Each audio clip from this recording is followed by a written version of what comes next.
Answer. Noah தேவனோடு கூட சஞ்சரித்து கொண்டிருந்தான் அப்படின்னு 9ஆம் வசனம் சொல்லுது.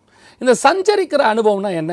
ஆங்கில வேதாகமத்தில் ரொம்ப அழகாக இந்த வேர்ட் இருக்கும். என்ன சொல்லியிருக்கோம் அப்படின்னு பார்த்தீங்கன்னா, Noah walked with the God அப்படின்னு இருக்கும். அதாவது நோவா தேவனோடு கூட நடந்து கொண்டு இருக்கிறான். அந்த தேவனோடு கூட நடக்கிற ஒரு அனுபவம். தேவனோடு கூட நடக்கிறதுனா என்னங்க அப்படின்னு கேட்டிங்கன்னு சொன்னால், பல நேரங்களில் நீங்கள் தனியாய் நடக்கும்போது சோர்வடைவீர்கள். கொஞ்சம் தூரம் வரைக்கும் நடக்கலாம்.